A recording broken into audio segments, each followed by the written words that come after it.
et j'en parle à Fanny Ruet. Ouais.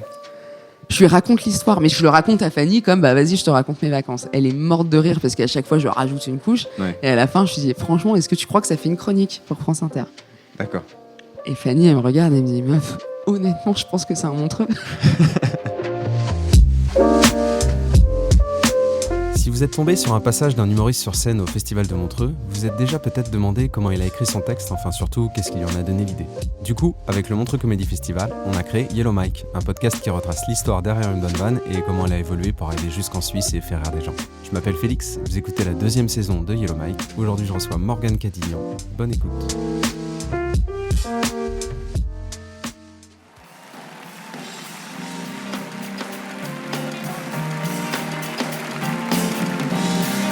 Bonsoir Montreux, encore du bordel pour Yacine Bellous, s'il vous plaît. Bonsoir messieurs, dames, ça va ? Ouais, Montreux, quel plaisir d'être ici. Je suis ravie de jouer devant vous, même si pour être tout à fait honnête, je pense que je mérite pas. C'est pas de la fausse modestie, c'est juste que je me rends compte qu'en vieillissant, je fais de plus en plus de trucs très méprisables. Je vais vous raconter une histoire ce soir, les amis. Si l'enfer existe, moi je vais pas faire la queue pour rentrer. Ah, je vais être trop bien, je vais être dans le carré or du purgatoire, vraiment, au milieu, assise entre Satan en personne et un mec qui parle aux filles en disant « Coucou l'ami 100 ». Ça va cramer très fort. Cet été, j'étais en vacances en Guadeloupe avec ma petite sœur de 19 ans, parce que je suis d'origine antillaise, comme mon visage ne l'indique absolument pas. Hein, c'est ridicule. Minorité, minoraté. Voilà, c'est... Je sais pas ce qui s'est passé. Je vous jure, mon ADN, ce jour-là, il a dû poser sa journée en se disant « Bon, elle va s'en sortir, la petite, avec une tête d'Algérienne, non ? Voilà. Ça sera très bien. » C'est la première fois sur scène que je parle de mes origines. Ah, d'accord. Qui est un truc assez présent dans ma vie, le fait que je suis d'origine antillaise et que ça se voit pas. Mais moi, j'y vais souvent, j'ai de la famille là-bas et tout, mais j'avais jamais vraiment... J'avais jamais vraiment situé. Et en fait, parfois, en Comedy Club, je me rendais compte que je tentais des blagues sur mes grands-parents qui sont noirs. Enfin, tu vois, et pour moi, c'est une évidence. Et du coup, toutes les blagues qui découlaient de ça. Et je voyais un peu je voyais un peu les gens scanner mon visage et attendre la fin du passage sur l'adoption, quoi. Et voilà. Donc là, c'est pour ça qu'au début de ce passage, je resitue un peu. Ouais. En plus, comme je raconte que je fais un truc très méprisable qui s'est passé en Guadeloupe, je sais pas pourquoi j'ai tenu à resituer que j'ai fait un truc méprisable chez moi. Je voulais pas en plus faire un truc hyper incivil comme une grosse touriste dans un endroit où je suis en vacances. Ah oui, il y aurait vraiment encore plus une attitude de gros colon. En plus, tu fais des trucs dégueulasses loin de chez toi sur une île avec laquelle t'as rien à voir. Ok, je vois très bien. Donc je suis en vacances avec ma petite sœur et une fin d'après-midi, après la plage, on va faire des courses pour ma grand-mère dans une sorte de grande épicerie primeur qui ne vend que des fruits et des légumes. On arrive sur le parking, toutes les places sont prises, il n'y a pas de place du tout. Et il faut savoir que moi, je sais pas me garer en épi. Enfin, si, techniquement, je sais me garer en épi, c'est juste que je sais pas vraiment le faire sans rayer l'intégralité des bagnoles qui se trouvent autour de moi. Toutes les places sont prises à l'exception de 3 places handicapées géantes. Je me dis, en termes de karma, c'est pas fou, mais c'est vrai que je viens de passer la journée à me voir en maillot de bain, j'estime que j'ai payé ma dette à l'univers, ça va. On y va, je me gare sur la place du milieu, en laissant une libre à gauche, une à ma droite. Et il faut savoir que dans ma voiture, là-bas, dans le vide-poche, il y a la carte handicapée de mon grand-père, décédé il y a 6 ans, que ma grand-mère utilise encore de temps en temps parce qu'elle marche mal. Vous me suivez, ma grand-mère marche mal, hein, la voiture, c'est un SUV toute option, elle est incroyable. Ah, sans déconner, si la voiture savait faire le pain perdu, on aurait quasiment plus besoin de mamie, quoi. Mais bref. Et après, du coup, storytelling sur une histoire qui t'est vraiment arrivée, j'imagine. Bien sûr. Parce que c'est pas un truc inventé de toutes non, pièces. Ça, c'est comme tout stand-upper, quoi. Hein. Faut quand même que ça parte d'un truc qui s'est vraiment passé. Après, tu rajoutes des vannes, tu le réécris pour que ça soit drôle, tu le romantises, quoi. Mais ça s'est vraiment arrivé et vraiment, faut que les gens... Je fais pas des trucs incivils tout le temps comme ça, mais c'est que moi, j'ai un truc avec le karma, là, depuis quelques temps, où si je fais un truc qui est pas dans les clous, c'est punition tout de suite, quoi. Je pose la carte sur le tableau de bord, un peu contente de mon compte Uno. Et là, messieurs, dames, je sais pas si je l'ai rêvé, cette scène. Retour de karma, direct, livré par Amazon Express. Au moment où je serre mon frein à main, je relève les yeux. Ce n'est pas 1, ce n'est pas 2, non, trop facile, mais bien 3 minivans qui déboulent pleine balle sur le parking. Minivan avec derrière le pictogramme handicapé, rempli de gens qui correspondent au pictogramme. Et c'est pour ça que je dis dans le passage retour de karma express, parce que ça a vraiment été... C'est pas je me gare sur une place handicapée. Et 1 an après, effet papillon, tu vois, ah bah ouais, mais j'ai pas de chance. C'est là vraiment, j'avais vraiment l'impression qu'il y a une force qui est descendue sur Terre. Et qui a dit envoyer les 3 bus. Et je me suis dit, mais quelle chance j'avais. Putain, il y a 3 places, il y a 3 vannes. Et c'est ce que je dis, est-ce que j'ai vécu ce moment? Je suis dans un truc qui vend que des légumes en plus. Tu vois, je suis pas sur un casino où statistiquement il y a 500 places de. Là, mais à quel moment? Et vraiment la panique. Et à la fois, la chance avec nos métiers, c'est que tu vis ça. Et faire un sketch. Et au moment où tu le vis, tu dis, waouh, c'est de la chair à stand-up, ça. Hein. Et là, je pète un gigantesque plomb. Je me suis dit, c'était quoi mes chances, sans déconner, messieurs, dames? Je rappelle, je suis dans un truc qui vend exclusivement des fruits et des légumes frais. À quel moment tous les handicapés moteurs de cette foutue île se sont dit une demi-heure avant, est-ce qu'on se la ferait pas aujourd'hui, cette ratatouille géante, tiens? Le premier conducteur se gare à ma gauche, le deuxième à ma droite, et le troisième me dépasse en me lançant un regard sponsorisé par la haine. Honnêtement. Et il a raison, mais il était fou ce regard, je m'en souviendrai toute ma vie. C'est la première fois que quelqu'un me mate sans ouvrir la bouche, mais que j'arrive distinctement à entendre pute. Et à ce stade-là de l'histoire, quelqu'un avec un tant soit peu de morale, quelqu'un de normalement constitué, aurait reculé, aurait baissé les yeux, serait allé faire ses courses à l'autre bout de la ville. Mais moi, je suis fière. Et moi, je suis conne. Et je me dis qu'à cela ne tienne, je vais aller faire toutes mes courses en boitant. Ouais, vraiment, je le dis, hein, le troisième conducteur, il m'a regardé mal. Et à la fois, il m'a regardé mal et avec un peu de doute, parce qu'il y a des invalidités qui se voient pas. Tu vois, t'es pas forcément en fauteuil roulant ou t'as pas forcément une canne ou quoi, tu vois. Donc je me suis dit, le boitement, ça va passer, tu vois. J'ai le droit d'avoir une malformation de la hanche, tu vois. Sauf qu'à ce moment-là de l'histoire, je trouve que ce que je fais est abject, donc je n'ose pas aller au bout de la démarche, j'ose pas faire un boitement crédible, donc je m'élance, messieurs, dames, à travers le parking en faisant ce petit pas. C'est vrai que tu boites d'une manière hyper particulière quand tu le fais sur scène. Et puis ça, j'essaye de le décrire. T'es un tout petit peu accroupi sur tes genoux. Je suis en squat. En demi-squat. En demi-squat. Et tu marches d'une manière que personne ne marche comme ça. On dirait un fétiche dans Kirikou. Tu vois ou pas? Ouais, je vois très bien. À la fois un zouk, à la fois un robot, et j'étais en Birkenstock. Donc le but était de pas décoller ma semelle du sol, mais tu sais, sur du goudron après, et puis ça faisait... Je sais pas comment vous définir ce pas, je sais pas ce que... Si, peut-être, vous voyez le samedi soir quand vous dansez en soirée avec vos potes, vous avez l'impression que vous arrivez à taper un petit pas de salsa pas dégueulasse, et vous voyez en vidéo le dimanche matin. Et on dirait Quasimodo en montée de MDMA, là, comme... C'était ça, ce pas. Et j'ai pas le temps de tout raconter dans le sketch parce que j'ai dû choisir, mais sur tout le temps de mes courses, j'arrive pas à le tenir, le truc. Donc le boitement change à peu près toutes les 6 minutes. Donc je pense qu'au final, ils se sont dit, s'il y a un handicap, il est mental. C'est ça, tu vois. On fait nos courses qui prennent un très très long moment, du coup, et là, je sais pas pourquoi. Je sais pas ce qui se passe dans sa tête. Ma sœur se dit, bah c'est con, on va muscler le jeu pour plus de réalisme. Et elle se met à me hurler dessus en faisant des gestes incompréhensibles, en me disant « Mais attends, Morgane, je vais t'aider !» Je dis « Mais Anna, t'es complètement conne, je suis censée être handicapée moteur, je suis pas sourde, je suis pas débile, qu'est-ce que tu fais ?» Elle était en roue libre, la zouze. École privée de cours de théâtre, tu sais, je suis une bulle et je... Oh. Elle voulait pas se moquer, c'est juste que c'est ma petite sœur. Elle me voit faire un truc, elle est morte de rire.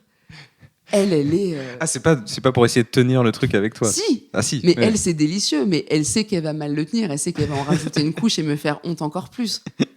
Donc elle y va à mort. Et parce que ma sœur, j'ai un jeu, on a 13 ans d'écart, j'ai un jeu depuis qu'elle est petite, c'est de l'afficher dans la rue. D'accord. Okay. Donc, tu vois, on est dans... Sauf que quand elle avait 6 ans, ça la faisait rire. Mais là, elle a 18 ans. Donc, quand je hurle dans le bus, Anna, essuie ton nez. Elle est là, mais Morgane, arrête, t'es sérieuse. Et en fait, elle m'a rendu ma monnaie de ma pièce c'est ça, sur, c'est ce que j'allais dire, dès qu'elle a la 5 minutes. possibilité. Bah, mais bien sûr. Et elle a raison, hein, c'est de très très bonnes guerres. Mais on a beaucoup ri de ce truc, effectivement. Donc, qu'est-ce qui se passe quand tu rentres dans le supermarché, t'es là, t'es en train de boiter et tout, en fait, tu sais même plus ce que t'achètes. Bah, je fais mes courses tant bien que mal, mais je commence à foutre n'importe quoi dans le caddie parce que la liste. T'es pas concentré sur ce que tu Non, mais fais la du tout. liste n'a plus aucun sens. Et en plus, tu vois, c'est quand même aux Antilles, dans un truc, encore une fois, qui vend que des fruits et des légumes. Donc, et on va faire les courses pour ma grand-mère, qui fait très bien à manger avec des produits, des fruits, des légumes que nous, on connaît. La liste est assez spécifique. Tu sais, elle fait 3 poivrons rouges, un poivron... Enfin, tu vois... Très précis, ouais. Moi, je suis... Et quand on a déballé les courses à la fin, je sais pas, j'ai acheté des cubeurs, j'ai acheté des trucs des trucs qu'on avait dans le jardin, tu vois, mais j'ai complètement paniqué et j'ai essayé de faire plein de courses. J'ai acheté beaucoup trop pour remplir des sacs, pour pas avoir de eye contact avec les gens, tu vois. Pour remplir j'ai rempli des sacs et je leur ai fait le chiffre de la journée aux gars, quoi. J'ai acheté des trucs qui n'ont pas de sens. Je crois que j'ai acheté des pommes. Au final, souvent, c'est bizarre ce qu'elle achète. Ils ont même plus regardé le On comprend pas la recette, là. Putain. Moi, j'avais envie de mourir. J'étais là, entre les rayons, je guettais. Tu sais, j'avais peur de croiser des gens du van. Honnêtement, j'avais l'impression de faire un laser game avec le wokisme. C'était horrible. Et je me dis, en plus, on est à l'époque des téléphones portables. Si quelqu'un me filme et met ça sur Internet, moi, je vais pas m'excuser dans 7 à 8, en fait, hein. Donc ma seule solution, à ce moment-là, si on me voit, c'est de me péter un tout petit bout de colonne vertébrale pour être crédible. On finit nos courses, je passe en caisse, et là j'entends quelqu'un qui me dit « Excusez-moi mademoiselle » en me mettant une main sur l'épaule. Et je me suis dit « Ça y est, quelqu'un m'a vu, je vais devoir m'excuser, je vais devoir parler. Foutu pour foutu, ça va partir en langue des signes, hein, moi j'étais prête. » Et c'était le vigile du magasin qui me dit « Excusez-moi mademoiselle, je vous vois faire vos courses depuis tout à l'heure. Bah attendez, je vais vous aider à charger votre voiture. » Ce à quoi je réponds, c'est gentil parce qu'avec ma hanche, fin de la phrase. Donc nous voilà à travers le parking et là où je sais que je mérite l'enfer, les amis, c'est que j'ai accepté par flemme de porter mes courses. Que ce gentil monsieur serviable m'aide à tout porter jusqu'à ma voiture d'invalide en sachant pertinemment tout le long que le coffre ne s'ouvrirait pas à cause des 4 planches de surf accrochées sur le toit de la bagnole. Du coup, tu t'es mis en marche sur des bonnes actions juste après. Quand le truc t'est arrivé, tu t'es dit tiens, il va falloir vraiment que je m'investisse dans une association. Là, va falloir 2-3 Noël aller distribuer de la soupe à des gens dans le besoin quand même. Tu vois là pour acheter. Mais il y a une série hyper bien là-dessus qui s'appelle The Good Place. Oui. Et qui explore. Il y a plein de saisons. Après, ça part dans tous les sens et tout, mais qui explore ça de manière assez maligne. C'est que le problème d'une bonne action, si elle est guidée pour un truc pas pur et qu'elle est guidée pour te racheter une image ou rattraper une mauvaise action, c'est pas vraiment une bonne action. Puisque tu l'as fait pour t'excuser, ou tu l'as fait par culpabilité, ou tu l'as fait pour qu'on dise que t'es quelqu'un de bien. Ouais. Ayant 31 ans et connaissant un petit peu ma vie et mon quotidien, c'est trop tard là. Je rattraperai pas le négatif. Parce que même ce que je fais de bien, c'est pour me racheter une conscience à moi, tu vois. Ouais, je vois. Je vais pas me mettre sur Instagram en train de distribuer des repas, mais c'est toujours pour alléger ma culpabilité sociale de la chance que j'ai par rapport à ceux qui n'en ont pas. C'est vrai. Mais c'est des bonnes vannes. Et en vrai, les gens, j'en parle parfois, je l'ai fait ça dans une chronique il n'y a pas longtemps, où je lui dis, tiens, si t'enlèves tous les filtres sociaux et de politesse, tout le vernis sur une journée, au bout de combien de temps tu te fais assassiner ? Voilà, je fais ce genre de truc abject, c'est horrible, mais tout le monde fait ça, non ? Tout le monde fait des trucs dégueulasses comme ça, non ? Non, bon. Non, franchement, non, mais soyez pas bourgeois avec moi. Qui n'a jamais dépassé un Japonais dans une file d'attente en se disant qu'ils sont beaucoup trop polis culturellement pour riposter ? Enfin, ça va, non ? Bon. C'est quand même toujours plus marrant de raconter tes complexes que d'arriver sur scène et dire « Oh, ça va. Ça va, j'ai écouté, j'ai un mec super, je dors hyper bien, j'ai une qualité de peau, voilà, je glow, qu'est-ce que... » Je me suis garé en épi, voilà. Ça s'est rien passé. 7 minutes sur quelqu'un qui va très bien, c'est peut-être un peu chiant, mais j'espère qu'un jour, je serai à court d'histoire. Non, je fais des trucs à chier comme ça qui sont pas très bien, mais c'est bien parce que l'époque m'aide maintenant dans la société en 2022, il y a un truc super, c'est que quand je fais des trucs super égoïstes ou narcissiques, maintenant j'arrive parfois à faire un peu passer ça pour du militantisme. Ce même été, j'ai pas voulu faire de jet ski une après-midi et tous mes potes m'ont encensé. J'étais la star de la plage, mais t'as raison Morgane, le jet ski c'est pas bien, ça abîme le corail. Moi je croyais que le corail c'était juste une couleur de vernis à ongles à ce stade, donc si tu veux... Et la vérité, la démarche à la base, elle était purement narcissique. Moi je veux pas faire de jet ski, parce que je trouve que ça me fait des grosses cuisses d'être en maillot sur la selle. Voilà, on s'est compris. Moi, je paye pas 80 balles pour foutre ma cellulite sur du cuir en plein cagnard, en fait. Voilà. Ça respecte pas les fonds marins, ça respecte pas ma morphologie. Fin de l'histoire. J'ai pas envie de rider sur l'eau, de me faire dépasser par un poisson qui me regarde et qui me dit bah, t'aurais dû nous choisir plus souvent à la cantine, toi, là, non ? Je me souviens plus comment tu finis le passage que tu as fait hier. C'est avec les planches de surf, c'est ça ? Je finis, je l'ai un peu changé. Ah oui, c'est ça justement que je voulais te poser. Je pense que celle qu'on va garder, c'est la version que j'ai fait hier au deuxième gala. Le Space Cake. Le Space Cake. Exactement, que j'aime bien. Et je me suis dit, tiens, est-ce que c'est la première fois que t'es passé, t'as pas fait cette vanne-là pour finir ? Non. Et quand la deuxième fois, je me suis dit, tiens, est-ce que tu pensais qu'il manquait un truc pour aller plus fort et t'as repris une vanne que t'avais... Je pensais pas qu'il manquait un truc, mais j'étais en confiance. Ah, c'est juste ça. Ouais, okay. J'étais en confiance et parce que ça s'était bien passé le gala d'avant et que ça, la vanne du Space Cake, pour le coup, c'est un vrai truc qui m'est arrivé il y a à peine 3 semaines et je me suis dit c'est marrant. Voilà, non mais faut être honnête avec soi-même. Moi, et pourtant, j'ai pas de problème avec le jet ski. J'adore les activités aquatiques, mais j'adore le sucre. Voilà, j'ai choisi mon combat. C'est pour ça que je veux pas être en maillot de bain.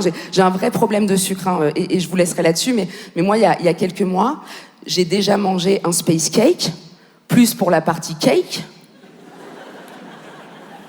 que pour la partie space. J'avais pas du tout envie d'être défoncée. J'avais envie de chocolat. Il y avait que ça. Donc je l'ai mangé, je me suis retrouvée 90 minutes plus tard à dire à ma pote « Mais si la Terre, elle est vraiment ronde, pourquoi on glisse pas quand on marche ?» Merci de m'avoir écouté, Montreux. Merci beaucoup. Je lis des trucs à ma sœur sur l'écologie pour montrer, elle me dit « Ah, c'est pas mal et tout ». Et j'en parle à Fanny Ruet. Ouais. Et je lui raconte l'histoire de l'escalade de la violence, ouais. De ce truc de « Je me gare sur la place ». Il y a les voitures handicapées qui arrivent, je panique, je fais mes courses en boitant, j'ai les planches de surf sur le toit, je suis hyper gênée, nanana. Et je le raconte à Fanny comme, vas-y, je te raconte mes vacances. Elle est morte de rire parce qu'à chaque fois, je rajoute une couche. Ouais. Et à la fin, je lui dis, franchement, est-ce que tu crois que ça fait une chronique pour France Inter ? D'accord. Et Fanny, elle me regarde et me dit, meuf, honnêtement, je pense que c'est un Montreux. Sauf que, pour moi, à aucun moment, je vais faire ça à Montreux, tu vois, parce que déjà, j'ai pas envie que les gens se rendent compte que je suis une merde.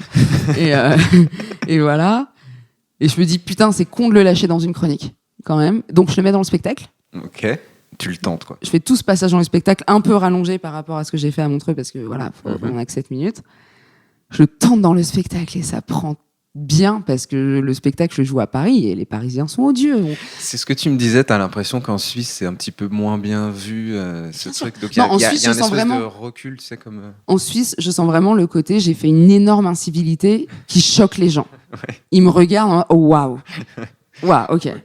Et à Paris, je sens vraiment que les gens rigolent pas parce que l'histoire est drôle, les gens rigolent parce que c'est des merdes aussi. Parce que genre, on est ensemble, quoi. Et on garde nos scooters au milieu des passages piétons, on s'en fout, on est immonde, donc et c'est marrant en Suisse. Et du coup, j'ai fait le premier gala. Ça, on peut dire qu'on en fait 4. Oui, bien sûr. En gros, tu passes dans le gala de Jason Brokers, qui est un gala stand-up, et il y a 4 captations de ce gala-là. Donc et du coup, sont diffusés après les sketchs sur YouTube. Le meilleur passage, celui que tu préfères. Etc. Exactement. Et je le fais le premier soir. Ça marchouille, mais je sens que les gens me... Quand je dis la phrase qui est la chute, qu'à cela ne tienne, je vais aller faire toutes mes courses en boitant, normalement, j'ai des gros rires quand je le fais en France. Ouais. Parce que les gens sont « Ah, quand même !» Mais c'est drôle. Ouais. Et là, en Suisse, je sens vraiment le... Tu sais, qu'ils se prennent un uppercut, genre « Oh, meuf, là, on arrivait un peu dessus parce que vraiment, tu t'es garé, t'en avais pour 5 minutes, t'étais fatigué, mais quand même. » Tu vois, irrespect. Et ils ont raison, hein, en vrai. Ouais. Et du coup, je rajoute entre le premier et le deuxième gala une petite phrase en disant « Attendez, mais je fais ça parce que je suis extrêmement conne et que je suis extrêmement fière. Comment on peut définir de quelqu'un de très con et de très fier ? Je suis française. » Et là, je prends un applause parce que parce que on se tape dessus. Et après, je remets une couche en disant non seulement je suis française, mais en plus je suis parisienne. Alors là, ok, Ok, mais c'est pour... D'accord. Ah bah oui, mais du coup, t'es excusé pour les incivilités, quoi. T'es pas excusé, mais c'est... tu cramais déjà dans les flammes, de toute façon. Quelqu'un avec un tant soit peu de morale, quelqu'un de normalement constitué, aurait reculé, aurait baissé les yeux, serait allé faire ses courses à l'autre bout de la ville. Mais moi, je suis fière. Et moi, je suis conne. Et je me dis qu'à cela ne tienne, je vais aller faire toutes mes courses en boitant. Je sais pas vraiment comment vous définir quelqu'un de très très bête, mais à la fois de très très fier. Je suis française, tout simplement. Et moi, je suis française ascendant parisienne, hein, messieurs, dames. Donc je suis en haut de la pyramide de la fils de puterie. Ouais, hein, moi, une fois sur deux, tu me dis bonjour, je réponds non. Sauf qu'à ce moment-là de l'histoire, je trouve que ce que je fais est abject, donc je n'ose pas aller au bout de la démarche, j'ose pas faire un boitement crédible, donc je m'élance, messieurs, dames, à travers le parking en faisant ce petit pas. J'ai peu de choses qui viennent sur scène. J'écris, après je teste assez vite, hein, tu vois, j'écris, je teste, je peux écrire vraiment 5 minutes avant de monter. Ouais. Mais en tout cas, il faut toujours que je le pose sur un papier ou sur un ordi avant. Oui, une espèce de base qui permet de. Ouais. J'ai pas la. D'être plus sereine. Ouais, et puis moi, je viens de la pub. Donc. J'ai entendu parler de ça. Ce genre de sens de la formule, je peux l'écrire assez vite, mais il me vient pas en parlant parce que j'ai pas ce truc de stand-upeuse hyper douée d'impro. Ouais, mais c'est même plus que l'impro, tu sais, des fois j'ai l'impression, moi je suis assez néophyte là-dessus, mais des fois j'ai l'impression que t'as des stand-uppers quand ils arrivent sur scène ou qu'ils commencent à balancer un truc, d'un coup ils se mettent sur un petit nuage, tu sais, il y a une espèce de... Et ils tirent le fil, moment un peu de grâce, quoi. Où en fait tout ce que tu dis, ça part à une vitesse. Et puis tu sais, ils arrivent quand ils ont à rire à étirer le fil. Je sais pas si t'as vu le spectacle de Panayotis qui est sorti sur Netflix. J'y vais en janvier, donc non, j'ai pas encore. Alors bon, tu verras, c'est pas un grand spoil, mais il y a un moment il raconte il y a un truc avec une vache où il fait meuh pendant hyper longtemps. Ok. Et moi je respecte ça parce que ou même Laura Domange là dans son passage, ou dans son spectacle, elle a tout un truc avec les Birkenstock qui dure et elle étend la blague. Et en fait, ça rigole pas forcément beaucoup au début, mais la montée, le fait qu'elle continue, les gens, ça les chope parce que ça devient... t'es là, ah oui, d'accord, elle est partie, ça va durer 13 minutes. J'arrive pas à faire ça. Moi, j'ai ma petite formule, ma punch, allez, ça rigole, on passe à autre chose, machin. Et ça, c'est un axe de progression sur lequel j'aimerais bien bosser. Ah ouais. T'aimerais bien aller sur des choses un petit peu qui sortent un peu de l'ordinaire de la phrase de... Bah déjà là je suis assez contente de moi parce que le storytelling, j'avais jamais raconté storyteller un truc. Okay. Avant moi c'était vraiment des observations, tac, enfin tu vois, grand 1, grand 2, grand 3. Ce que t'avais fait la première fois que t'es venu à Montreux, c'est-à-dire l'année dernière, sur le gala d'Alex Ramirez, c'était ça, ouais. Je fais des trucs beaucoup plus généralistes d'observation et après je mets un peu de ma vie dedans. Merci. Bonsoir Montreux. Je suis ravie de jouer devant vous ce soir. Bon, je vous propose qu'on y aille direct. Hein. Je vous demande pas 4 fois si vous allez bien pour vous chauffer. De toute façon, honnêtement, les amis, vous êtes 1650. On va pas faire du cas par cas. S'il y en a un qui va pas bien, c'est pas que je m'en fous, c'est que je peux rien faire. De toute façon, vous n'avez pas le droit d'aller mal. Hein. On est dans toute cette époque de dictature du bonheur. Aujourd'hui, tout le monde parle de pensée positive. Moi, ça me rend dingue, la pensée positive. Prendre tout ce qui t'arrive dans la vie et n'en tirer que le meilleur. Mais on peut se dire qu'il y a des situations, ça marche pas.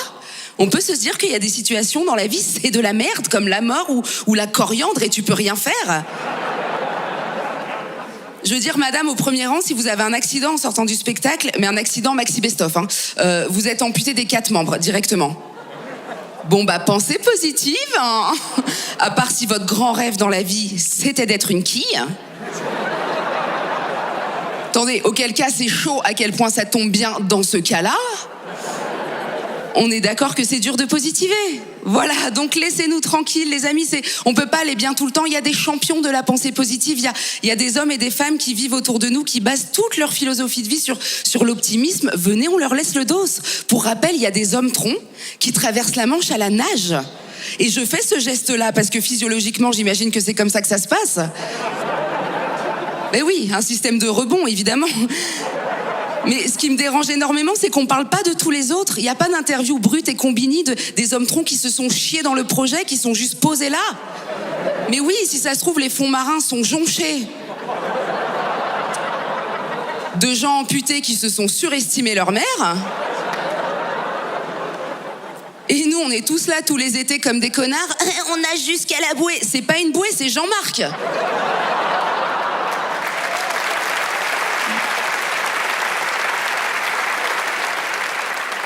Bah, on a jusqu'à Jean-Marc. Il y a des bonnes vannes, hein, moi, que tu as fait l'année dernière, que j'aime bien. Merci. Je me suis dit, j'aimerais bien que tu me dises d'où ça vient, genre la bouée Jean-Marc. Ça, après, c'est en écriture, quoi. Ouais, c'est ça. Ça, c'est justement quand t'étires le truc de, tiens, la dictature du bonheur, les hommes troncs qui traversent la Manche à la nage. Ah ouais, mais on parle pas de tous les autres. Et puis là, tu te dis, attends, t'étires. Ok, c'est quoi la vanne au-dessus? Ok, au-dessus de tous les autres qui n'ont pas réussi, bah, peut-être que les fonds marins, ils sont jonchés d'hommes troncs, voilà. Bon, bah, une bouée, ça ressemble un peu à quelqu'un qui a mis bras ni jambes. Bon, tu rajoutes le prénom marin qui est Jean-Marc, le prénom marrant. Et en fait, c'est ça, tu sais, c'est vraiment des caplas. Tu viens tirer le fil, quoi. Ouais, tu sais, vraiment les jeux de construction en bois. Vas-y, dis-moi. Tac, tu mets un caplas, une troisième vanne, jusqu'où tu peux les tirer. Avant que ça se casse la gueule. Ouais, et ça en test, tu vois quand tu fais la vanne de trop. Ah oui, d'accord, ok. Et moi, j'ai toujours peur de faire la vanne de trop, donc parfois, il y a des trucs où c'est con, peut-être qui serait plus drôle, qui mériterait d'être un petit peu étiré pour aller jusqu'à l'absurde. Ouais. Yacine Bellous étant le maître absolu de ce que je suis en train de dire.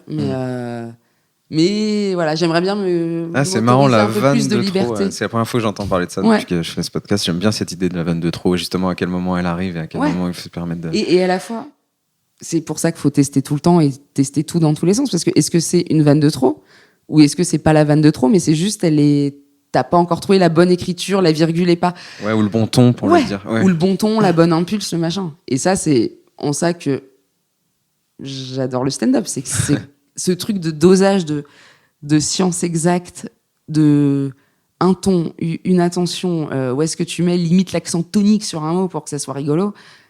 C'est trop bien, quoi. Mais ça, c'est marrant, c'est une démarche quasi scientifique. Enfin, j'exagère un peu, mais... pas loin. Moi je m'imagine toujours comme un petit. Alors une pincée de ça, et le but c'est que ça explose pas, quoi.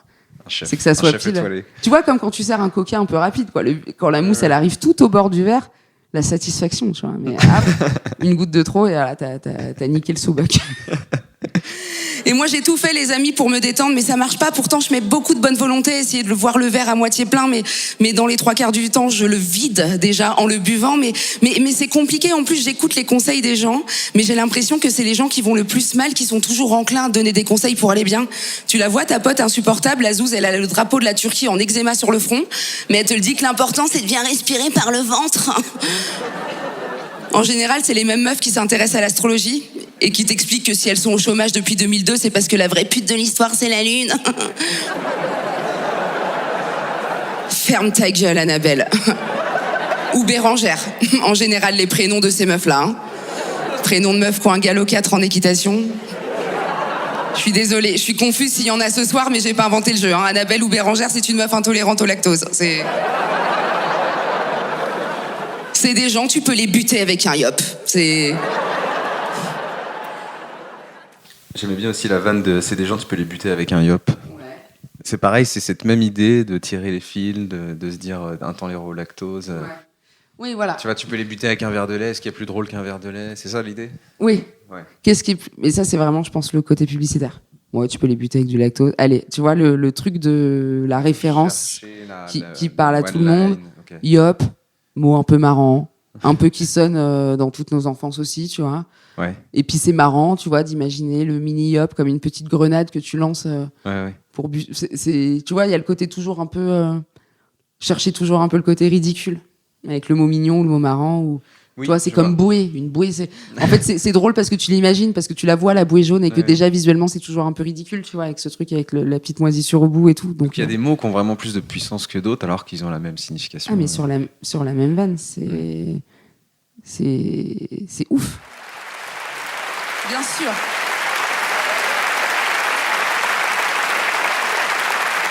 Et vous avez tout compris, mais j'essaye de faire ma petite part pour la planète en tant qu'être humain, ma petite part de colibri, comme on nous dit souvent. Et mon grand combat alimentaire en ce moment, c'est le lait de vache. Je sais pas si tout le monde le sait, en 2021, faudrait plus boire de lait de vache pour 2 raisons.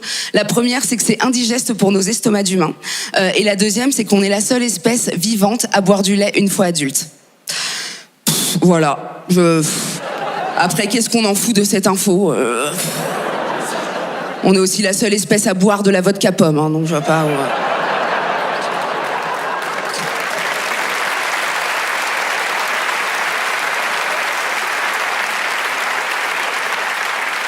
Mais c'est vrai, je trouve que le monde il devient compliqué, on ressent beaucoup de pression, quoi que tu fasses, professionnellement, personnellement, sexuellement, c'est vrai, il y a toujours quelqu'un qui vient te dire que tu fais pas assez bien, que tu fais pas assez vite, que tu fais trop avec les dents.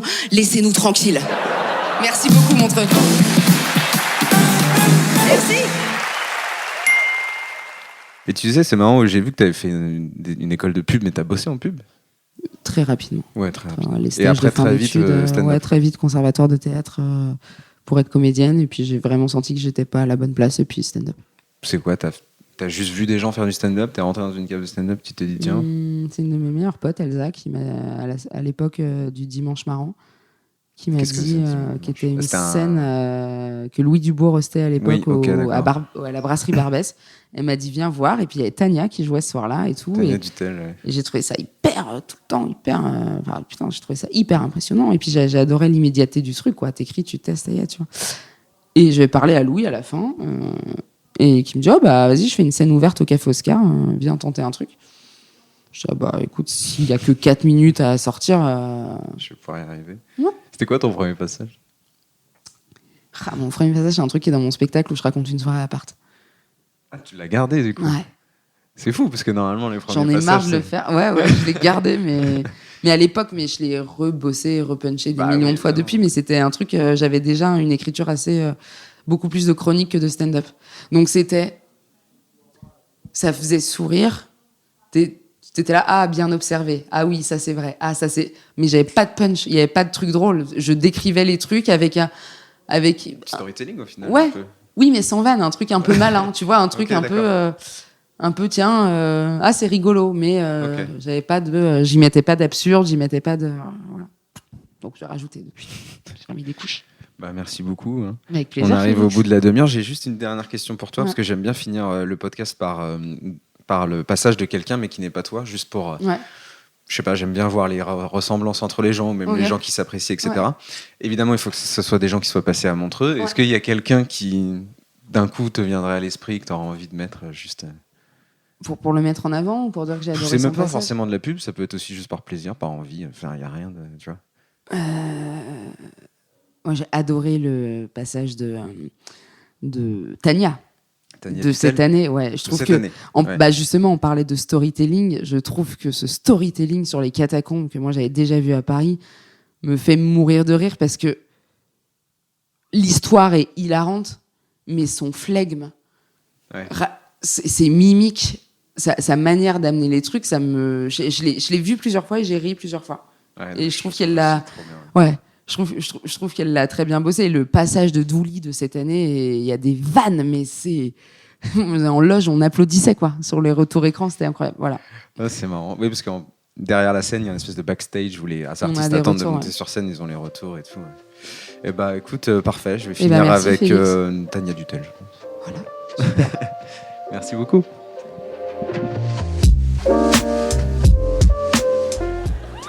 Donc descendre, oui. Rapidement, non.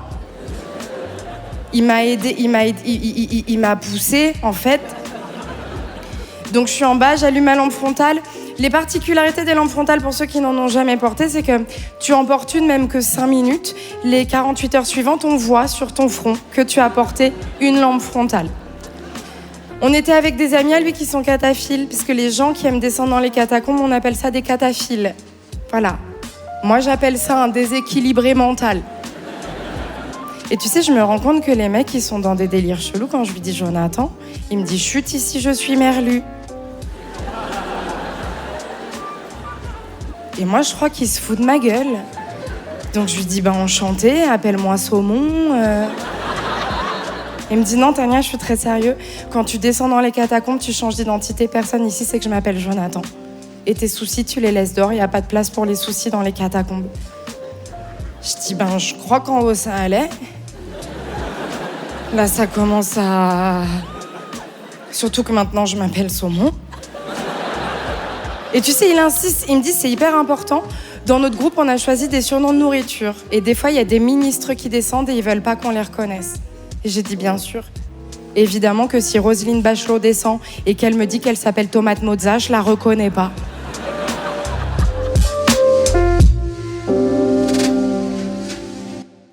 Merci beaucoup d'avoir écouté ce podcast jusqu'au bout. Si l'artiste que vous venez d'écouter vous a plu, sachez qu'il passe certainement sur scène pas très loin de chez vous bientôt, donc profitez-en pour aller le voir en vrai, c'est quand même vachement plus sympa que de l'écouter en podcast. Et moi, je vous remercie vraiment pour votre fidélité, et puis je vous donne rendez-vous dans 2 semaines avec un nouvel invité.